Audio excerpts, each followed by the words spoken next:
Hello friends, welcome back to my YouTube channel. So বন্ধুসকল আজিৰ ভিডিওটোত আমি আলোচনা কৰিম পাৰ্সেন্টেজ। So পাৰ্সেন্টেজ কি হয়? পাৰ্সেন্টেজ হল আমি ক'ব পাৰো simply fraction means যাৰ কি তলত সদায় 100 হ'ব আৰু ওপৰত কিমান পাৰ্সেন্ট বুলি কও হেতু হ'ব। যেনেকা ধৰা যদি কও আমি 50% of x, যেনেকা 50% of x মানে ইয়াক আমি কেনেকৈ লিখিব পাৰো x into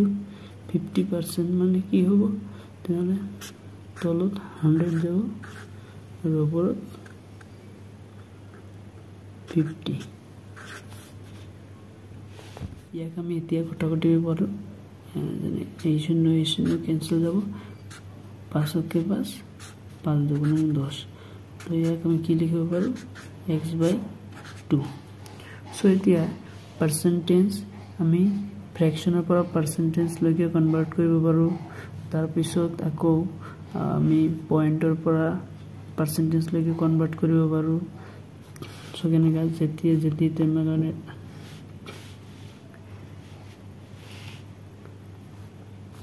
তো যেতিয়া আমাক এটা फ्रैक्शन नंबर दिया থাকিব আৰু ইয়াক আমাক পাৰ্সেন্টেজ লৈকে কনভাৰ্ট কৰিব লাগে তেতিয়া কেনেকৈ কৰিম সিম্পলি পাৰ্সেন্টেজ লৈকে কনভাৰ্ট কৰিবলৈ হলে ফ্ৰैक्शन টোৰ লগত আমি কি কৰিব লাগে 100% পূৰণ কৰিব লাগিব তো ইয়াতে এতিয়া আমি কাটাকাটি কৰি কিমান পাম 50 সো এটো হৈ যাব কি 50% সেম এনেদৰে যদি আমাক কিবা এটা पॉइंट का नंबर दिए जेनेका 0.005 ইয়াক আমাক পার্সেন্টেজ লৈকে কনভার্ট কৰিব লাগে সিম্পলি সেম 0.005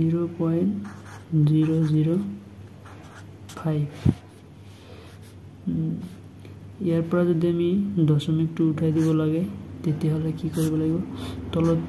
দশমিকৰ কাৰণে এটা 1 আৰু দশমিকৰ পিছত যেহেতু তিনিটা ঘৰ আছে গতিকে ইয়াতে তিনিটা শূন্য বহাই দিব লাগিব আৰু যেহেতু আমাক পাৰ্সেন্টেজ লৈকে কনভাৰ্ট কৰিব লাগিব গতিকে ইয়াতে এটা 100% দি পূৰণ কৰিব লাগিব সো এতিয়া ইয়াৰে দুটা শূন্য ক্যান্সেল হৈ যাব ওপৰত অকল 5 আছে যেহেতু পয়েন্ট উঠি গৈছে সো এতিয়া 5 ৰে কাটিব 5 के पास 5 2 10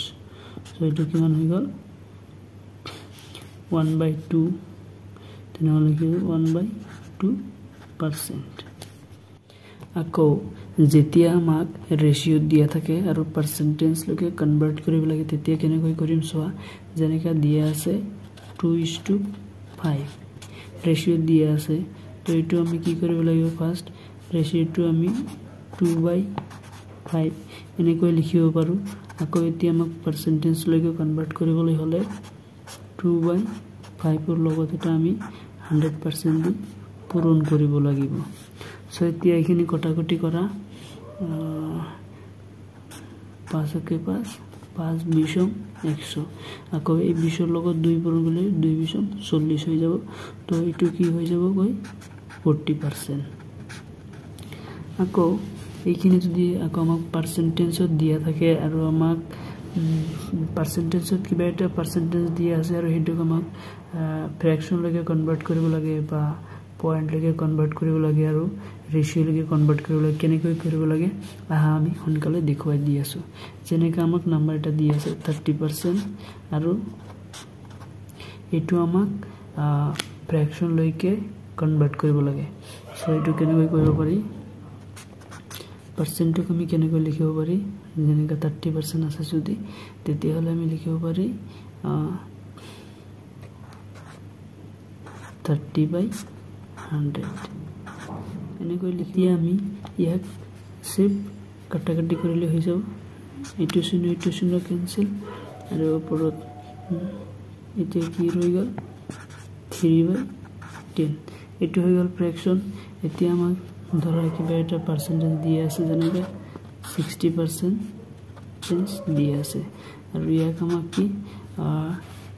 পইণ্টলৈকে কনভাৰ্ট কৰিব লাগে সো কেনেকৈ কৰিব পাৰি 60% আমি সিম্পলি 60/100 বুলি লিখিব পাৰি সো ইয়াকে আমি কাটাকাটি কৰিলে এটা শুনে ক্যান্সেল 3 2 6 5 2 10 সো দেখা গ'ল 3/5 আৰু এতিয়া আমি 3/5 ক যদি পইণ্টত কনভাৰ্ট কৰো কিমান আহে তোমালোকে ক্যালকুলেট কৰিবা এটো নিশ্চয় 0.6 আহিব আৰু এটা যেনেকৈ এটা ধৰা আমাক 20% আছে আৰু ইয়াক আমাকে ৰেশিও লৈকে কনভাৰ্ট কৰিব লাগে সো 20% আমি কি লিখিব পাৰো 20/100 লিখিব পাৰো আৰু এতিয়া যদি এটো কাটাকাটি কৰো 0 ক্যান্সেল 2 কে 2 5 2 10 সো 1/5 আৰু ইয়াক ৰেশিওত লিখিবলৈ হলে ওপৰটো ফাৰ্ষ্টত লিখিব লাগে তাৰ পিছত ৰেশিওৰ চিহ্ন এটা বহাই দিও তাৰ পিছত কি আহিব 5 সো বুজি পাইছে সো থ্যাংক ইউ ভিডিওটো চোৱাৰ কাৰণে